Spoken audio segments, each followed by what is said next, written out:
Hello and welcome to Connect, the weekly podcast for the California MBA featuring one-on-one interviews with movers and shakers in the mortgage industry. I'm Susan Milazzo, CEO of the California MBA, and very happy that you can join us today. Before I welcome today's guest, I'd like to thank our 2023 President's Council sponsors. These are a group of companies that provide a tremendous amount of financial support to the California MBA, in large part so that we can continue to be that strong advocate for the real estate finance industry before the California State Legislature and our regulators. So I'd like to thank our President's Council sponsors for 2023, and those companies include AmeriHome, Arch MI, Consolidated Analytics, Funding Shield, Guild Mortgage, Incelerate, Rocket Mortgage, and Western Alliance Bank. Thank you all so much for your support in 2023. And with that, I'd like to turn to today's guest. I'm very excited to welcome an old friend onto Connect podcast, and that is Jeff Flory, CEO of QC Ally. Good morning, Jeff. Good morning, Susan. Thanks for having me. Yeah, this is great. I always like to get started to hear the story about how people came to start a career in the mortgage industry. So why don't you tell us how you got started? Well, I'll tell you, my story is probably not a lot undifferent from other folks. You never really set out to get into the mortgage business. I went to UC Santa Barbara, graduated in 1991, and I had a political science with an emphasis in international relations. The intent was eventually go to law school, and that was kind of the plan at the time. And by the time I got done with going to school at Santa Barbara, or more appropriately being enrolled at Santa Barbara to go to school, I graduated and didn't really know exactly what I wanted to do at that point, but I knew that law school really wasn't going to be the thing. And I had a good buddy of mine, actually a high school friend. He was the best man at my wedding. He came up, and we sat at lunch at like a Denny's or something like that. And he brought this folder of information because he was working for a broker in Diamond Bar. And he basically gave me his, here's how you originate loans package, and set me on my way to start doing that. And so I started in the mortgage business shortly after college.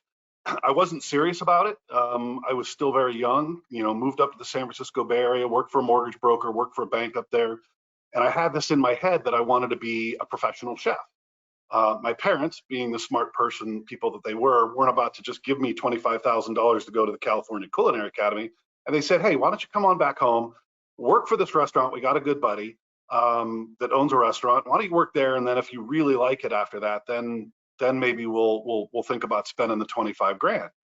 So I moved back down home, worked for a summer in the restaurant business, 14, 16-hour days, making very little money. And that's when I decided that I really needed to get serious about the business. And I ended up starting at Option One. So it wasn't until I was about 27 that I really got serious about the mortgage business.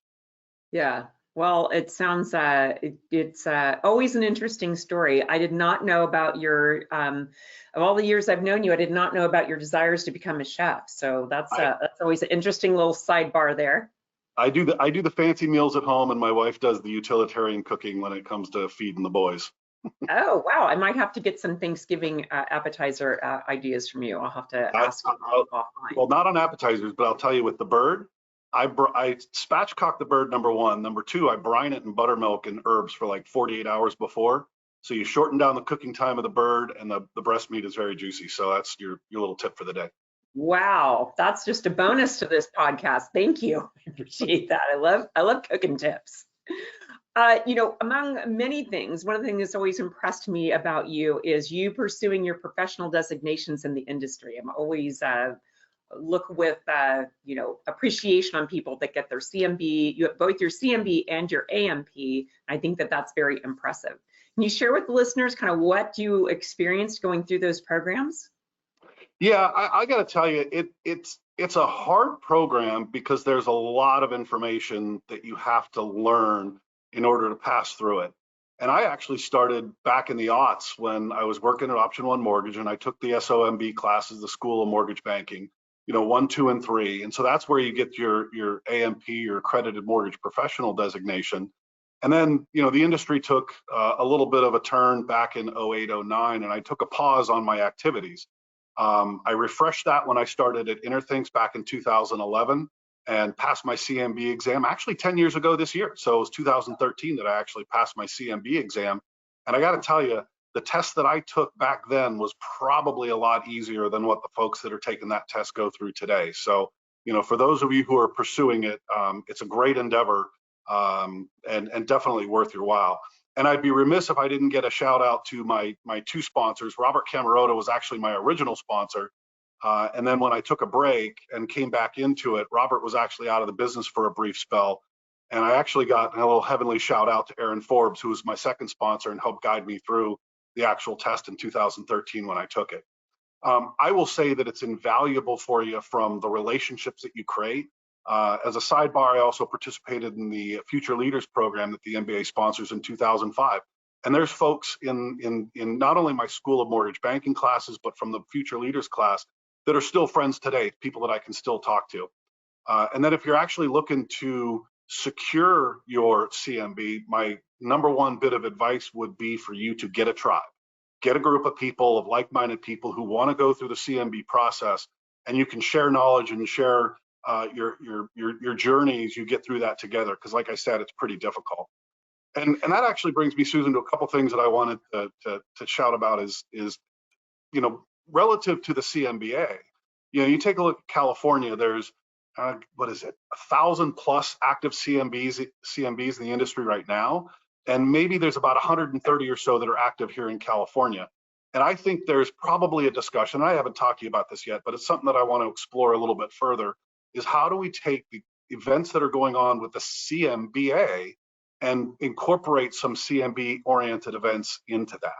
I'm thinking maybe I need a partner in crime on that. Looking at you, Nick Pabarkis.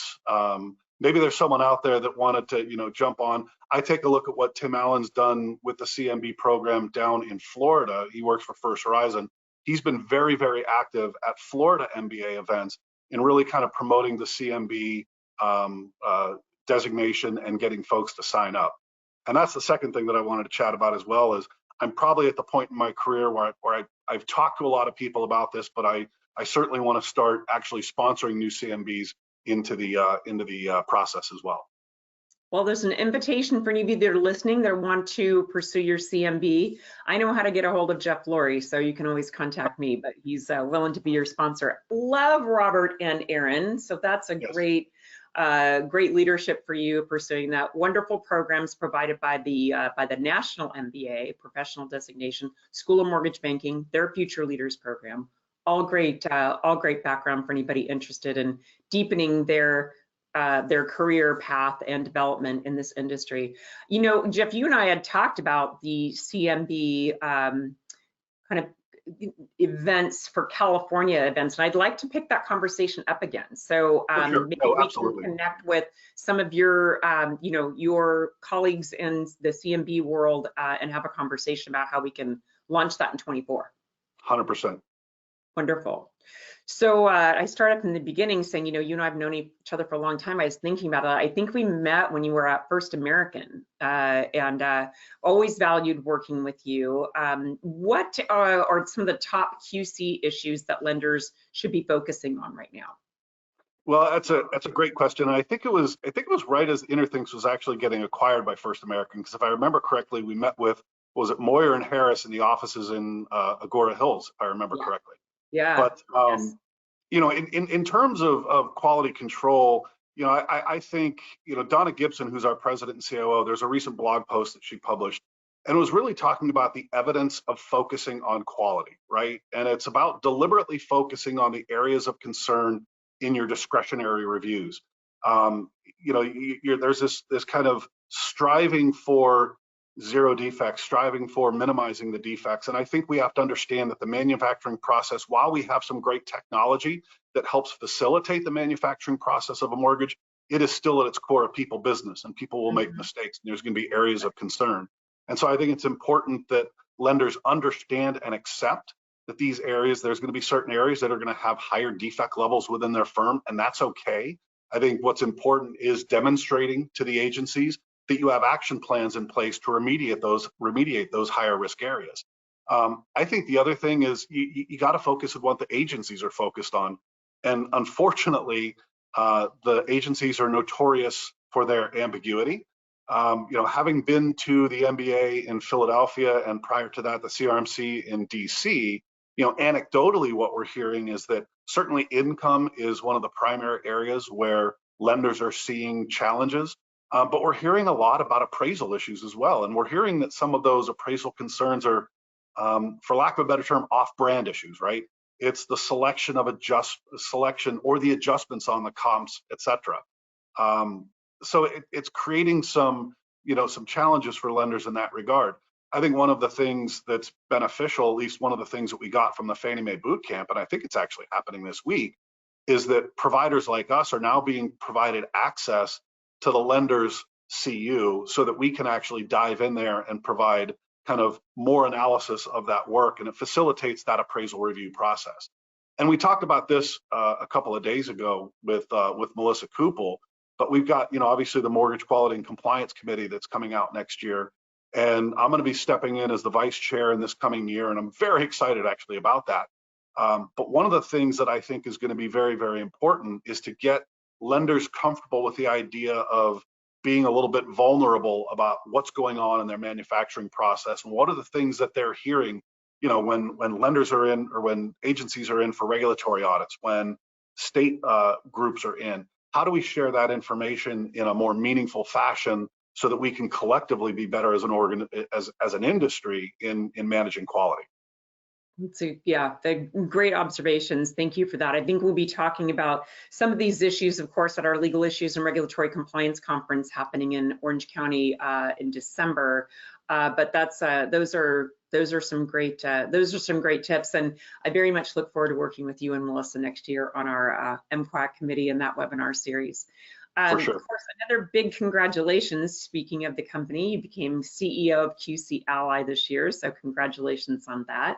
Can you share with us anything about what might be in store for the company in 2024? Well, I'll tell you, and stepping into this role, and I'm still in my 90-day window, so I'm still in the exciting giddy phase, of course.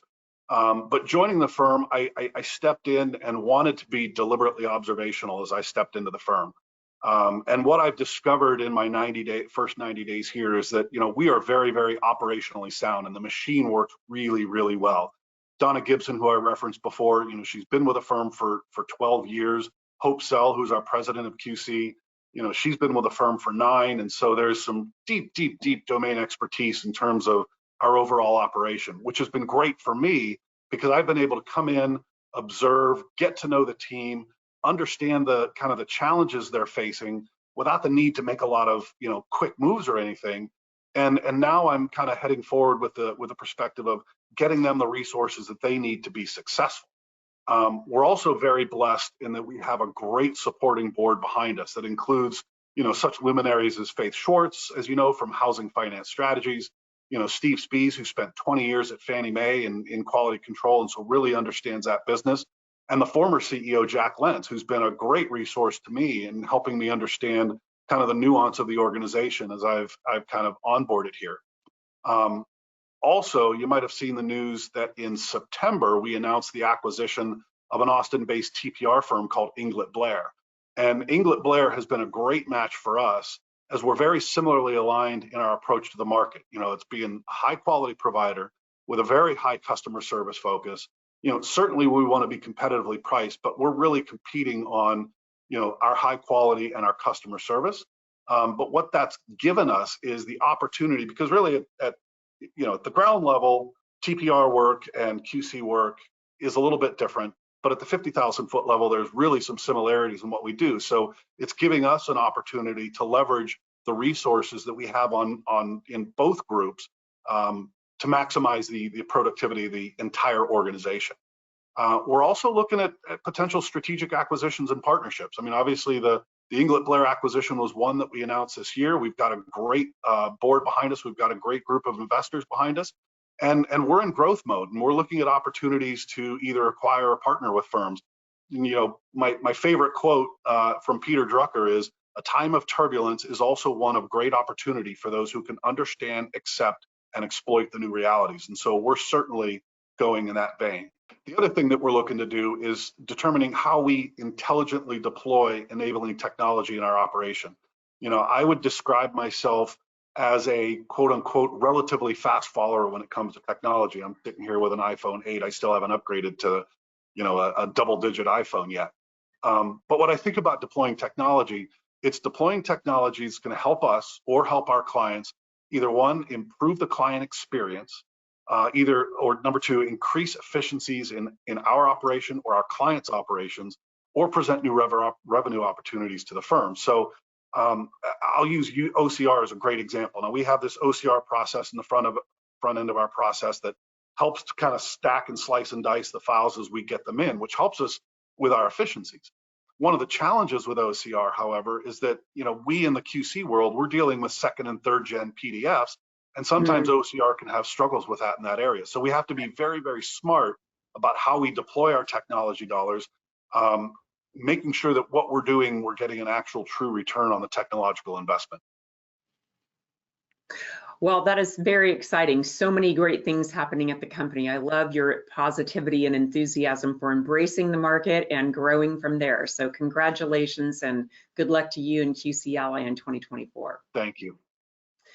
I have really, truly appreciated working with you, Jeff, over the years. You've been a fantastic member of the California MBA. You've been very active on many things, including the issue that's closest to my heart, which is our legislative efforts and really giving us good feedback for our advocacy efforts. But also I've seen you really be a good ambassador for the work that we do from an advocacy standpoint, because you know how important it is for for lenders and service providers alike to understand what it is we do. So I appreciate that over the years. But can you share with our listeners why you chosen to spend a lot of support the California MBA and spend a lot of time with us? Well, and I certainly would be remiss in not acknowledging the work that you do and the team and the legal issues and regulatory compliance committee here, because California, when I talk about bleeding edge, they are certainly at the bleeding edge of legislative activity in a variety of ways. And I think I've referred to California as the petri dish for interesting, fascinating legislation that may impact mortgage lending. And I've never met a politician who embraced the idea of doing nothing, when sometimes that's even the best path, right? Do nothing and everything's going to be okay. And I think especially here in California, there's an incredible amount of activity from our elected officials in terms of kind of showing that they're doing what they need to do through legislative activity, even if it's not the best path. And I'll tell you, I just recently finished binging Game of Thrones again. And I liken the work that you do, Susan, to being part of the Night's Watch, right? You're the shields that guard the realms of lenders, and you're kind of the Lord Commander of that effort. And so I just think it's very, very important for us to make sure that we are pushing back on legislation that doesn't make sense for the business.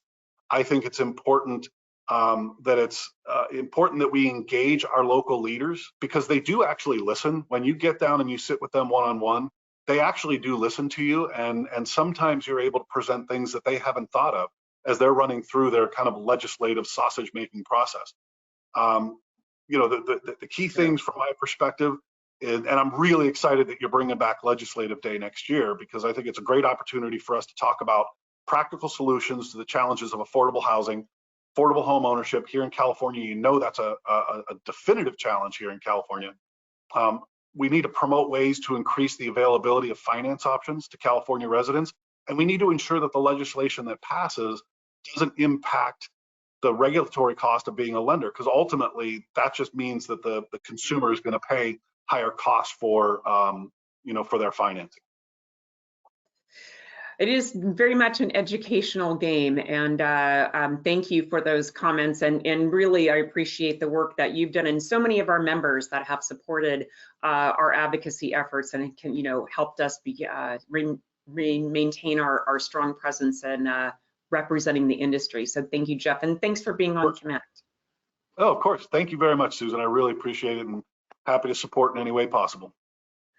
And thanks to all of you for joining us today on Connect. To access any of our past episodes, you can follow us on our YouTube channel. We're also available on SoundCloud, Apple Podcast, and Spotify. That's it for this week, and we'll see you next time on Connect.